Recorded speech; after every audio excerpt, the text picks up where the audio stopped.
নবম ও দশম শ্রেণীর সুপ্রিয় শিক্ষার্থীরা, তোমাদের অধ্যায় 7 সম্পাদ্য 1 আমি এঁকে দেখাচ্ছি। ত্রিভুজের ভূমি সংলগ্ন একটি কোণ ও অপর দুই বাহুর সমষ্টি দেওয়া আছে। ত্রিভুজটি আঁকতে হবে। ধরি ভূমি এ, দুই বাহুর সমষ্টি এস এবং একটি কোণ এক্স। যে কোনো একটি রশ্মি বিই নিয়ে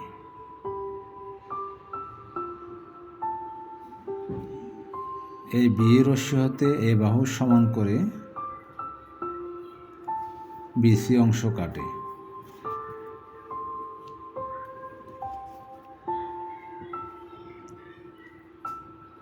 বি বিন্দুকে কেন্দ্র করে এক্স কোণের সমান করে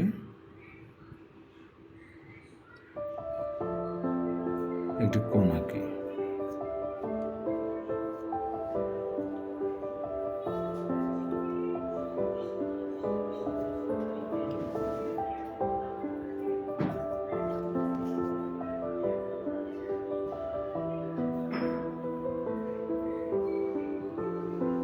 কোণটি হচ্ছে সিবিএফ কোণ।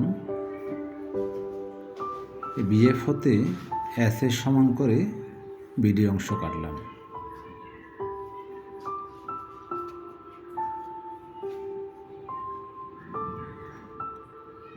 এবার সিডি যোগ করি।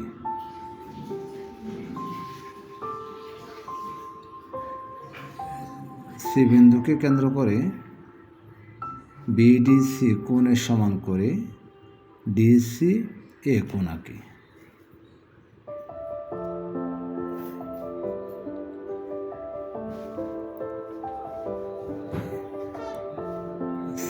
সি এ রেখা বিডিকে এ বিন্দুতে ছেদ করে। তাহলে এবিসি উদ্দিষ্ট ত্রিভুজ অঙ্কিত হলো।